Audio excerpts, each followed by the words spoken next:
situation and circumstances of the climate change happened in Kiribati? Well, thank you. Let me begin by perhaps explaining a little bit about the structure of our islands. Unlike Taiwan, we don't have mountains. On average, the land is about 2 meters above sea level. And so with any high tide, we're always at risk. And of course, this year, we had some king tides. And we had flooding in areas that did not get flooding. And of course, at the beginning of this year, we had Cyclone Pam, which hit Vanuatu. And for the first time, we experienced severe weather. We don't get cyclones because we're on the equator, as you can see in the map. And so on the equator, the cyclones do not get there.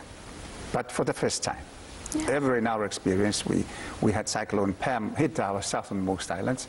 For the islands of Tuvalu, they were flooded entirely.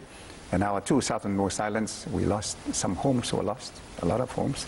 And yes, as you probably would have seen during your visit, we are still trying to rebuild following the damage caused. Yes, and as we noticed that it's not the economic issue, it's not the political issue, but it's the survival issue right now in your country. Well, this is the debate that is ongoing in the global community. Many countries, particularly the developed countries, regard climate change and the reduction of their greenhouse gas emissions as being a threat to their economic growth priorities. And we have this very problem with our neighbors in the south, Australia and New Zealand. And of course, our position is quite different. It's not about economic growth. It's about survival. It's not about the next election. It's about the next generation. And so I have, on the many occasions that I've had to speak internationally, tried to communicate this, but it's very, very difficult. And I don't understand why it is so difficult to understand that it's from our perspective. They need to look at it from our perspective, that any emission that they send out into the atmosphere is ours as well as theirs. And so if they could keep it within their boundaries, I don't think we would have a problem. Yes. But unfortunately, it does impact on the future of our future generations. Yes, and right now I have a picture that we took when we were in Kiribati, your country, to show to the audience how and what happened right now in your country. Mm-hmm. We nicknamed this place as the missing village when the tide getting high, right? Well, this is what's happening. There are villages which had to relocate entirely. This village is one of the villages that has been severely affected. There are many more in different parts of the country that are now beginning to be affected. And so it's an impact that's happening now. It's not something that's happening into the future. And so when we talk about climate change, we're not talking about the next few decades. We're talking about today. But I think over the next few decades, we're talking about a much more severe impact, one that will seriously affect our future. And so this is the story that we're talking about. This is the story that I keep trying to communicate to the rest of the global community. So from your perspective, why can they understand your circumstances? During the past, 10 years, you have been campaigning for these issues. One, I think people don't see what they see things from their own perspective. For example, people in Europe, when I give my talks and they say, why don't you move back? They don't understand that if we keep moving back, we fall off on the other side of the island because the landmass is very narrow. And whereas people in Europe, I'm sure also in Taiwan, in Japan, when you talk about moving back, you're talking about mountains in the background. We don't have mountains. And so what we need is a visual presentation like this, but I think most importantly, we need people to come and visit. The debate goes on, but the reality is they don't understand, and we try to make them understand. But the problem is they always look at it from their own perspective. They always think that climate change is about the national agenda. It's not. It's a global phenomenon, and it's an issue that can only be attended to, addressed through collective global action. Because if the United States, if China, if Australia, if New Zealand emit their carbon dioxide. They don't keep it to themselves, but they send it to us. It becomes ours as well as theirs. And so that is the reality that many countries do not fail to understand, that it is a global agenda. And so they should not be bringing forward their national priorities on a global agenda, because our future is being threatened, it's at stake. We have the right to demand that they cut their emissions. I believe we do, because their emissions will impact on our future generations. Okay. Is the President of the Republic of Kiribati, Mr. Anouk Tong, with us today? We'll be coming back soon.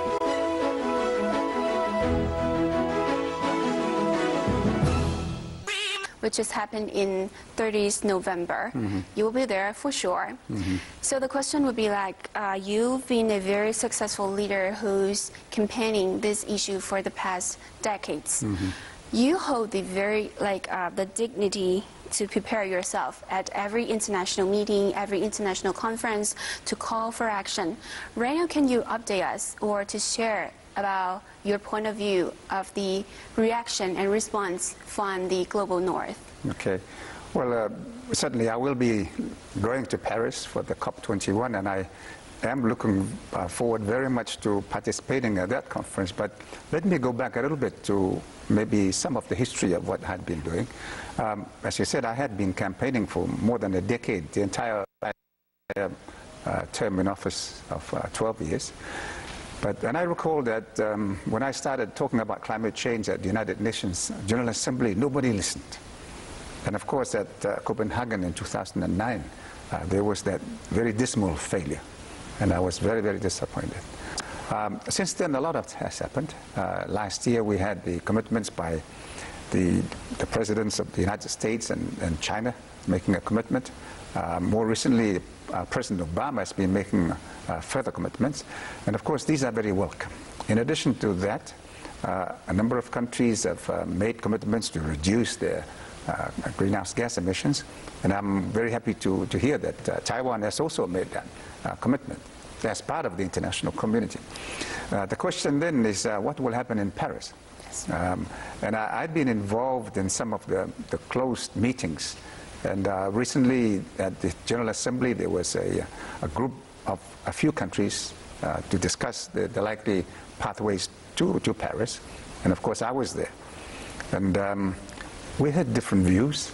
And of course, our position is that we need to be able to come away from Paris with some clear assurances that the future of our future generations can be guaranteed.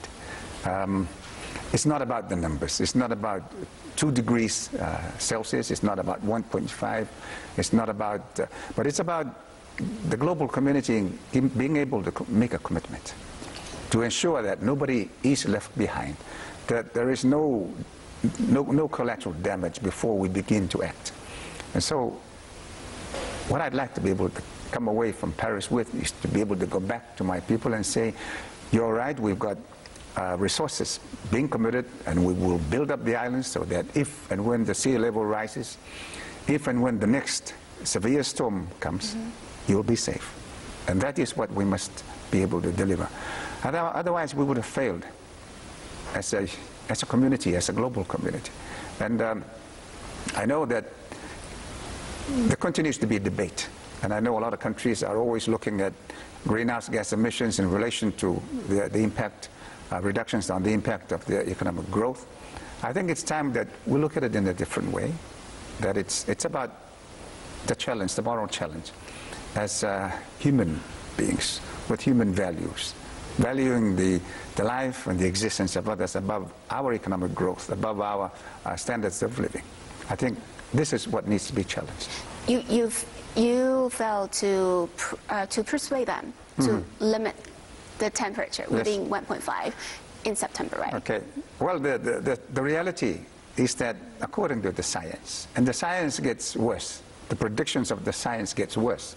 I was listening yesterday to another scientist who was making even more stark projections.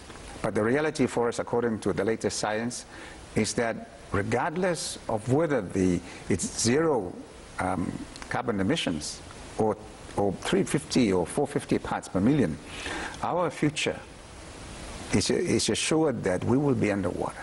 And so, as I said, the numbers are not so material. Yeah. It's about the global community being able to make a commitment to say that we would not allow Kiribati, Tuvalu, the Maldives, the Marshall Islands to go underwater. And we will do something about it.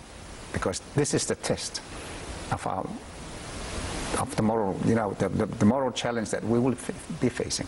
As human beings, we believe we are in an age of enlightenment. We are an age of civilized human beings. Mm-hmm. We need to prove this and to ensure that nobody is left behind, that my grandchildren, their children, will continue to be able to survive in their homeland.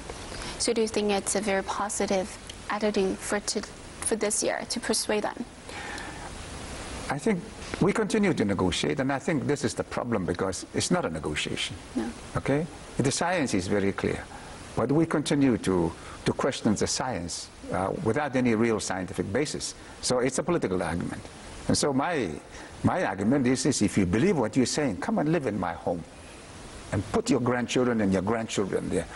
Bet your life and the life of your grandchildren if you believe that there is no danger. But I, as a leader, must believe that if there is a 5% chance of our homes being flooded, then we have to do something about it. And we must demand that the global community does something about it. It's our duty. It's our responsibility. And besides calling the attention from the international society, you also need the support from inside your country. Do you think it's very positive? Well, we're all aware of the politics. Sometimes politics does not make sense. But the science is quite categorical, okay? And it's not about politics. It's not about economic growth. It's about what the science is saying. And it's about translating, interpreting that science into reality, what it means for real people. Not for the votes, but the future of generations. And so we must get away from politicizing the issue of climate change. So next time we'll talk about the population movement. Stay tuned.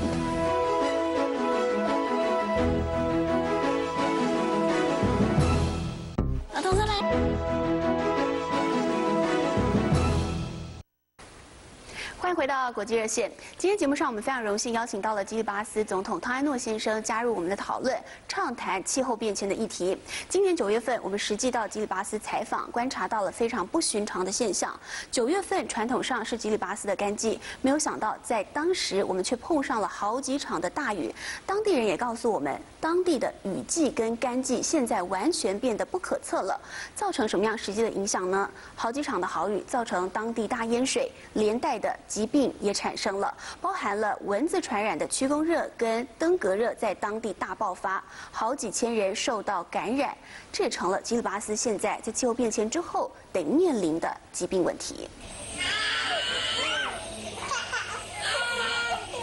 简陋的小儿病房塞了8张病床，床上是病患，床下是家属，头顶的电扇摇摇晃晃，小孩的哭声此起彼落。这里是基里巴斯中央医院最忙碌的地方。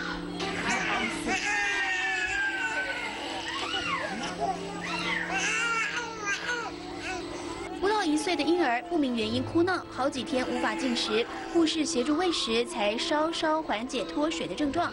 只是这里缺乏检验设备，无从确认是不是感染了高传染性的轮状病毒，院方只能尽人事。在一些这个肠胃炎的孩子他会有腹泻这些症状，所以他体内会流失很多的这个钾离子，可是他没有仓储的概念，他用到最后发现说，没了。结果在病房内有需要这个钾离子的孩子，就这样因为得不到这个钾离子，后来就死掉了。世界卫生组织太平洋区环境调查报告指出，气候变迁使太平洋岛国爆发传染病的风险激增。研究显示，气温升高2到3度，海岛国家的疟疾患者就会增加3%到5%。所幸目前基里巴斯还没有疟疾病例。不过，2015年上半年，这里还是爆发了史上最严重的登革热和驱弓热疫情。Yes. Is it hurt? Yes. What happened in your body? I feel pain. I can't walk. I feel pain in my body. 这位新手妈妈已经康复好几个月了，但提起染上区公热的过程，仍然余悸犹存。她说，现在家里一定要挂蚊帐，虽然睡在蚊帐里又闷又热，还是小心为上。For the adults, they can sleep outside, and for the little kids, they can't. 区公热类似登革热，也由埃及斑蚊和白线斑蚊传播病毒。初期症状发烧、关节疼痛，严重一点的还会头疼、肌肉酸痛，甚至影响行走。病患年龄从20岁到50岁都有。当地医生统计，首都塔拉瓦就有43%的人体内带有这种病毒。There's quite an increased number of vector-borne diseases. There's a new one, that's chikungunya. For the first time, hit Kiribati, and more this year. And dengue, of course, is coming on and off. It's another. We're very fortunate that we don't have malaria. 今年初，吉里巴斯第一次出现大规模区公热疫情，每天增加150个病例，短短1个月就有3000多人感染。到8月为止，累计12000多人感染，也就是全国1/10人口，13个外岛也通通沦陷。像区公热，它是来自于非洲的疾病，那这个船员会把这个身上的病毒，借由这个吉里巴斯的蚊子叮咬之后，就会做这个传播。那这个气候的变迁会导致说，原本只有在某个季节才会的传染的疾病，现在变成说这个时间拉得更长。传染病疫情大爆发，首都的中央医院容纳不了这么多病患，多数患者都在小诊所拿药，无法根治。世界卫生组织警告，疟疾、登革热、痢疾、伤寒，还有人畜共通的钩端螺旋体病等传染病，都可能在本世纪入侵这些海岛国家。原本就不堪一击的医疗体系，更显得孤立无援。 So the President, the question would be about the population movement because of the climate change. Can you talk about this? We noticed that originally in COP21 there is a agreement or some draft that would be negotiated during the conference, during the meeting, but it's withdrawn, right now. Well, it's as I said in my earlier statement, we stand the reality of having our islands being underwater, and so the question is how do we adapt to that situation? And so, I mean, we think we will raise the islands. We are looking at the technical feasibility of doing this. We're also looking at, and this is what we want to do in Paris at COP21, to try and encourage or get support from the international community to provide the resources to allow us to do that. The question is, will we have the resources required to raise an area of land that will continue to be able to accommodate the over 100,000 people that we have. Likewise for Tuvalu, likewise for the Marshall Islands and the Maldives. And I don't believe that this, on the basis of what's been coming forward so far, it seems that it may not be possible to do that. And so we have to prepare a fallback position.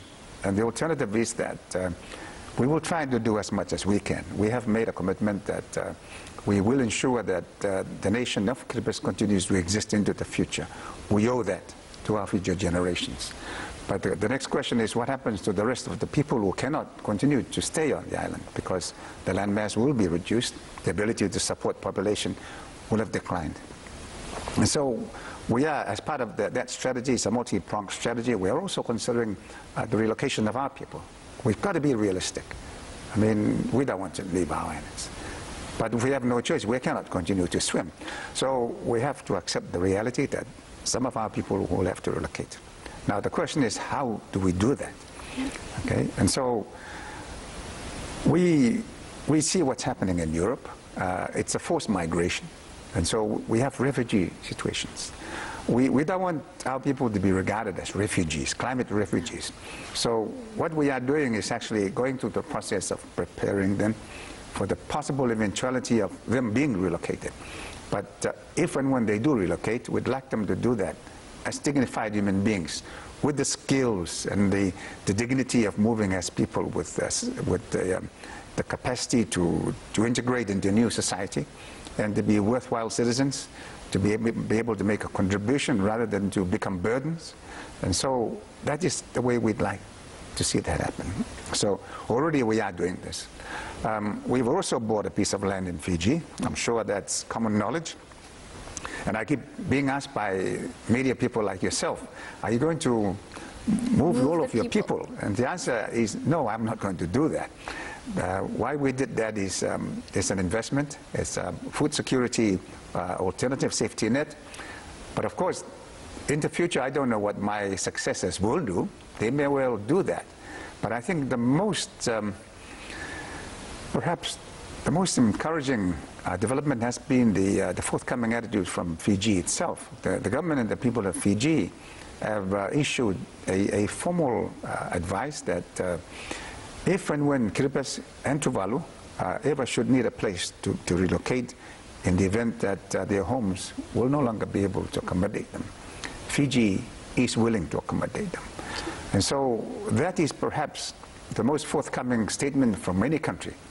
And it's the most forthcoming response from any country. I've been challenging the international community. And nobody has been coming forward with the kind of answer that is needed. And so I think that in itself is encouraging. Hopefully that will be the challenge for other countries to do likewise. But yes, we are looking at the possibility of relocating some of our people. But with the idea that they do not migrate as refugees, but as dignified people with skills and the ability to make a contribution to the new community. And we've noticed that there was an outbreak of the disease this year in your country. Do you think or do you feel it's okay to be described in your country as the unsafe homeland right now and the increasing risk they're living in your country right now? So that's why you have to, like beforehand, thinking of the moving of the people, of the movement, population movement plan. Okay, let me first make a very important point that is, we believe is very important for us to make is, you know, we are very proud of being what we are, and we love our home, and we don't like to talk about it as being bad. But the reality is, with the flooding that we've had, much of the groundwater, because our drinking water is drawn from underground, yes. So a lot of that has been contaminated. And so, yes, the possibility of that getting worse will contribute very significantly to the decline in the health of our people. And so drinking water is becoming a real issue. The islands that I told you about that were flooded during the cyclone Pam, now they are lucky because we're getting a lot of rainfall, but very shortly that's going to stop. So they cannot go back and drink the underground water because it's been contaminated. And so we are preparing desalination plants so that they can continue to have available the good drinking water. And so the water problem will be the major contributing factor to the increase in health problems. It's true. I'm very impressed by the way of the people in Kiribati, the way of their living, and the way they feel proud when we visit there. They love their home, absolutely, and they don't want to move, absolutely, for sure. So that's why it's kind of difficult and kind of struggle for you, for sure, to persuade them that we have to stay, but also we have to call the attention from the international society to care about the issues. Yes. It's not a choice that they're making, it's because they have no other option. And it's not something that they like, and I don't like saying it. But as a leader, I've got to be practical, yes, very brutally practical, because the future of people's lives depends on what it is that we as leaders do. And we've got to prepare them now, not when the crisis comes. I think we have learned our lesson from what is happening in Europe. And so the developed countries are now trying to reverse that. It's too late. It should have been anticipated much earlier. As we know, it's going to happen with climate change in our part of the world, and certainly in other countries as well. But we need to be able to plan ahead of this, because we know it is going to happen. It's no good denying it. And I know that some people continue to deny it for whatever reasons they have. But for us, we cannot afford to deny it, because the possibilities are there, and we've got to be able to ensure that our people are prepared. is the President of the Republic of Kiribati, Mr. Anatone, with us today. Stay tuned.